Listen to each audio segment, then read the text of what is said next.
ആരാ നായരെ? മുമ്പെങ്ങും ഇവിടെ കണ്ടിട്ടില്ലാത്ത ഒരാള്.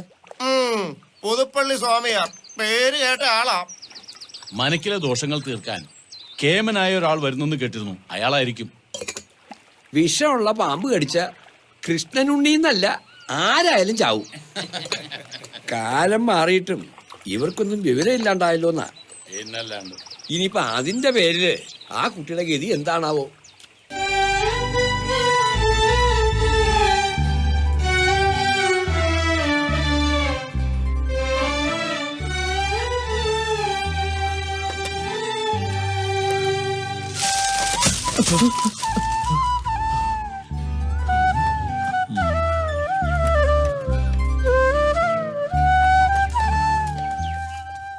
നിമിത്തങ്ങൾ അത്ര ഭദ്രല്ല.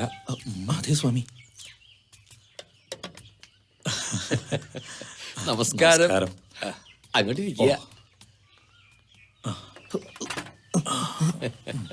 യാത്രയൊക്കെ ദുർഘടങ്ങളില്ലാത്ത യാത്ര. സുഖം തന്നെ.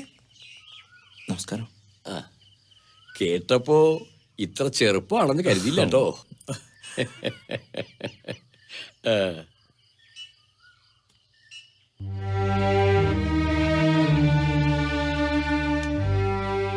കാര്യങ്ങളൊക്കെ കുഞ്ഞുണ്ണി ആര് പറഞ്ഞിരുന്നല്ലോ അല്ലേ? ദോഷങ്ങള് കുറച്ചൊന്നുമല്ല ഇവിടെ കാണുന്നത്. പൂജകളൊക്കെ യഥേഷ്ടം നടത്തിയിരുന്നല്ലോ. ഒന്നിനും ഒരു കുറവും വരുത്തില്ല.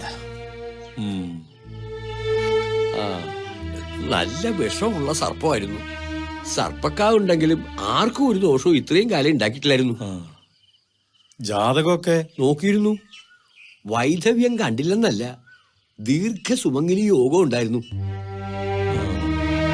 അപ്പോ കാര്യങ്ങളത്ര നിസ്സാരല്ല അല്ലേ? പരിഹാരം ഉണ്ടാക്കാം. ഓ, സമാധാനം. രണ്ടാൾക്ക് താമസിക്കാനുള്ള സൗകര്യം തരാക്കുണ്ട്. ഇവിടുന്ന് ലേശം ദൂരേ ഉള്ളൂ. ഇപ്പൊ പോയി വിശ്രമിച്ചോളൂ. നോം അങ്ങോട്ടേക്ക് വന്നോളാ. ഇയാളുടെ പേര് പറഞ്ഞില്ല. ദേവൻ. എന്താ? ദേവൻ. കാര്യങ്ങളൊക്കെ മനസ്സിലാക്കി വരണേ ഉള്ളൂ. എന്നാലും ഒരു കൈ സഹായത്തിനുണ്ടാവും എപ്പോഴും.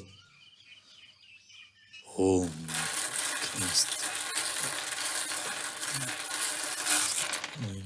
ഓം സർവ